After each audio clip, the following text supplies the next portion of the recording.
Hi, everyone. My name is Brian Balta. I'm here giving my new hire presentation at the 2021 PSI retreat on some of the work I'm doing in my postdoc at Cornell University on fiddling with the mineral monazite and making stuff associated with it.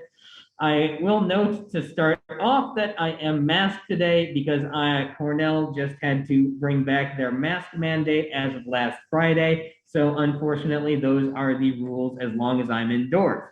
So I've got a number of things I've been doing, including, of course, since this is the Planetary Science Institute, a bunch of stuff in planetary science using models to simulate magma generation and crystallization on Mars, using meteorites and minerals in them to record changes in oxidation state during magma properties.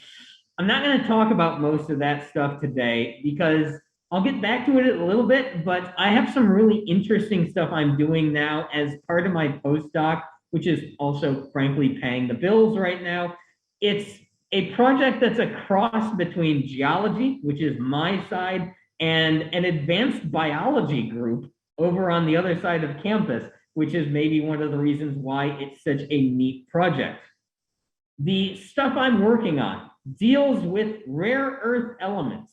This is a shot of the United States' only functioning rare earth element mine, the Mountain Pass mine in California. If you've ever driven the Interstate 15, I-15, between Las Vegas and Los Angeles, you actually drive past this mine when the road makes a curve. You can actually see in the satellite photo, the interstate goes right by this Mountain Pass mine.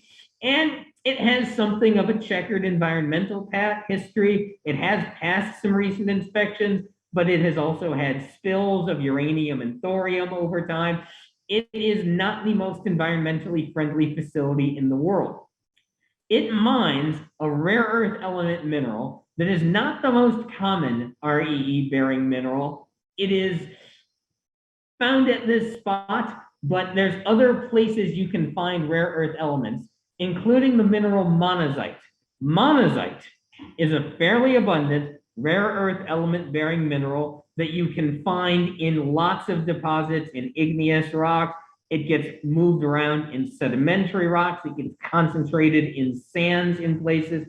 It's not what's mined at Mountain Pass, but it has some properties that make it not the best ore mineral. It's hard to dissolve. It's fairly stable. And even compared to the stuff mined at Mountain Pass, there are some major environmental concerns.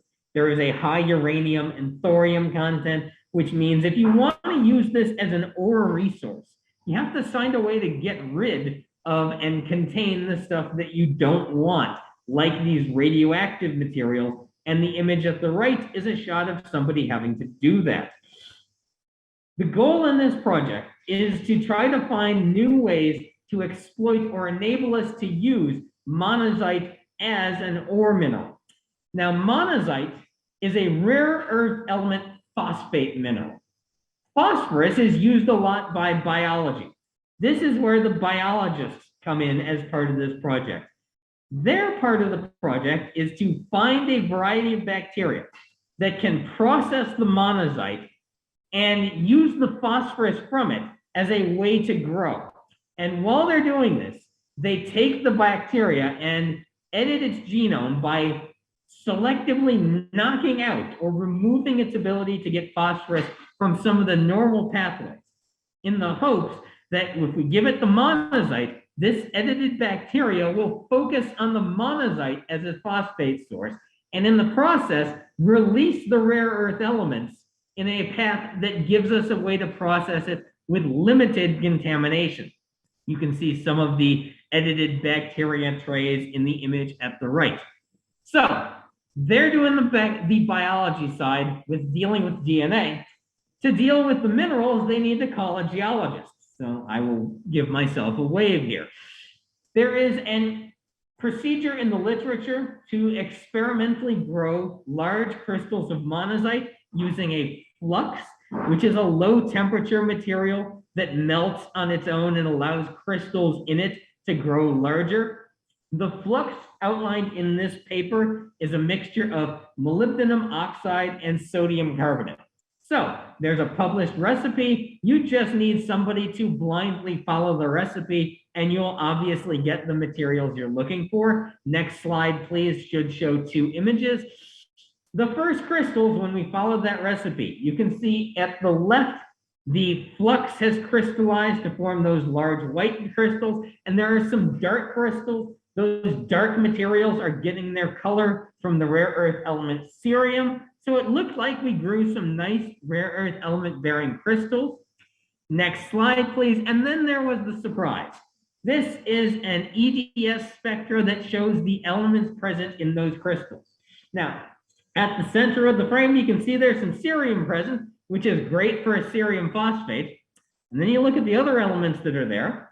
We have oxygen, sodium, molybdenum, and for a phosphate mineral, it's rather surprising that these things are effectively phosphorus-free.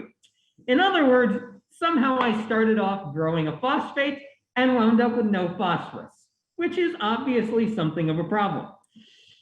Now, it turned out that the original procedure, I've sort of outlined it there at the left, we were triggering a reaction in our experiments that they had not previously seen. We tried to follow their procedures, but there were details that they didn't outline. And when you moved to a different furnace setup and ran it in a different way, you triggered a reaction that they hadn't run into previously. So with some editing, with some lab work, I was able to identify some of the problems, come up with a procedure that works. And next slide, please, should show a pile of crystals. Here's a pile of, in this case, beautiful purple neodymium monazite crystals with a tweezer set at the left for scale. The largest of these are almost 0.5 centimeter across. These are actually confirmed to be neodymium phosphate. The crystal on the left, little tips of tweezers for scale. Those are the types of things that we are now going to feed to these bacteria and see what we can get out of them. Meanwhile, not only did I get the monazites out, I also still got some of that oxide material. And I believe in the previous paper, this was just treated as a waste product. I sort of carefully separated this and found that we're getting some fine-grained version of this sodium molybdenum oxide material with rare earth element in it that you can see at the right. And the material at the right actually has some interesting properties. It's proposed as a photocatalyst. It's also been used as a pigment. So there's some interesting possible industrial properties to the stuff that we get out of there. And it may even be a way to take monazite and convert it into a form that might be more accessible out of this. So not only did we have to edit our recipe here, but there's a couple of lessons here that we saw what was out in the literature, and it didn't work in our lab. But when we were really careful about our procedures, we figured out some subtle differences that produced something different. So there was a recipe for making these crystals in one lab.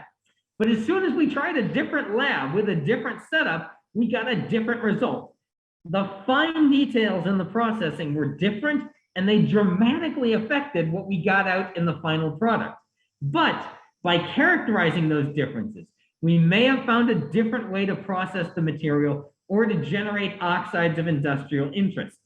Now we're going to move on to the last slide. I think I might have forgotten to advance a couple there. Move on to the last slide for me. I'm sorry. This actually has some relevance for some of the planetary work I want to try to do, because there are some things in planetary science that are very complicated and are affected by how they're made. And one of my projects is to try to characterize glasses that can give different spectral behaviors depending on how they're processed. The image at the right shows three spots with arrows where you have spectral differences between glasses that were prepared in different ways. And this type of laboratory work might well be a way to come up with standards that could let us better identify this material.